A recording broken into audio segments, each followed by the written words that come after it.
Le second degré, déterminer les variations à partir de la forme canonique. Considérons par exemple la fonction définie par f de x égale 2x carré moins 4x plus 7, qui est la forme développée de ce polynôme de degré 2, et dont on connaît également la forme canonique, 2 facteur de x moins 1 au carré plus 3. Nous voulons obtenir le tableau de variation de cette fonction f. Pour cela, nous regardons le coefficient a, le coefficient de degré 2. Il est égal ici à 2, qui est un nombre strictement positif. La fonction est donc décroissante, puis croissante. Nous allons rechercher la valeur du minimum.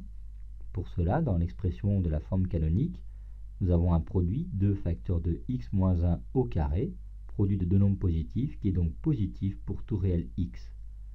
En ajoutant 3 dans chaque membre, on obtient finalement f de x supérieur ou égal à 3 pour tout réel x. Recherchons maintenant si cette valeur 3 peut être atteinte. Pour cela, dans la forme canonique, nous devons avoir 2 facteurs de x moins 1 au carré égale 0, soit x moins 1 au carré égale 0, puis x égale 1. Le minimum de f est donc 3, et il est atteint en 1.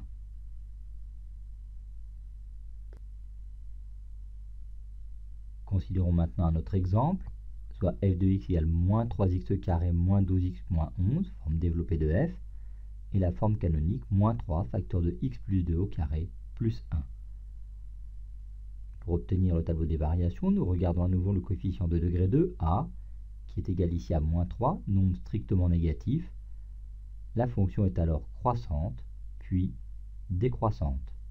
Elle admet un maximum. Nous regardons à nouveau la forme canonique de f. Nous avons un produit, moins 3 facteur de x plus 2 au carré, produit d'un nombre négatif par un nombre positif. Ce terme est donc négatif pour tout réel x. En ajoutant 1, nous obtenons alors que f de x est inférieur ou égal à 1 pour tout réel x. Recherchons maintenant si f de x peut être égal à 1. Cela signifie que dans la forme canonique que x plus 2 est égal à 0, soit x égale moins 2. La fonction f admet donc un maximum qui est atteint en moins 2 et qui vaut donc 1. Résumons la méthode afin d'obtenir les variations d'une fonction polynôme de degré 2 à partir de sa forme canonique. Pour cela, on regarde le signe de a, son coefficient de degré 2. Si celui-ci est positif, la fonction est décroissante puis croissante. S'il est négatif, la fonction est croissante puis décroissante.